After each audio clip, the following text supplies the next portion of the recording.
You're right that lending rates have risen. What strikes us about that is not so much the fact that lending rates have risen because the ECB rates have also risen, but what strikes us is as interesting is the asymmetry about the fact that the deposit rates have stayed flat. Right. So with deposit rates staying flat and lending rates rising, banks are obviously making quite a bit of a profit. So the question is, why do we observe this dynamic, right? What is happening?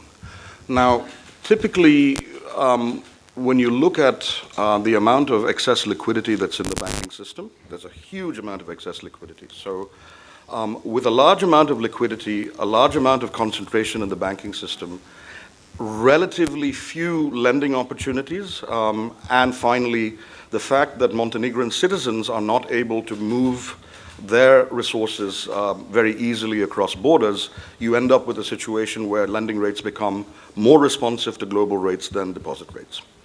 So the question is what to do about it, right? One approach, as has been, I think, articulated by yourself, is to try and cap, to try and limit interest rates. The difficulty with that approach are the following. One is that banks can charge fees on loans where they cap the interest rate.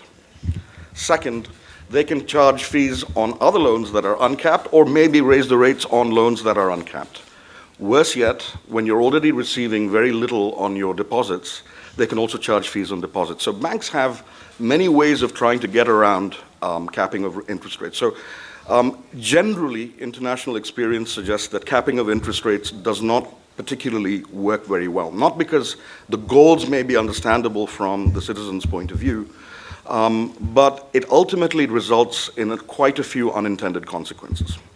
Now, that doesn't mean that we should do nothing about it. I mean, if you're trying to think about why it is that deposit rates are low, and there's that asymmetry between lending rates and deposit rates, you can think about other solutions that do not result in these unintended consequences. And the most important one that we can think of, that we think will make a significant difference in Montenegro, is to develop alternative saving instruments that provide higher interest rates to savers. So we have strongly recommended to both the central bank and to the Ministry of Finance that they should consider developing a retail market for government debt, which will provide savers in Montenegro with considerably higher interest rates, which will also incentivize banks that are right now very concentrated. As you well know, there's a few large players in the system, and so it will incentivize them to also start offering higher rates on their saving instrument. We think that that would be a much more fruitful way of dealing with the problem than trying to cap interest rates, which will have unintended consequences throughout the system.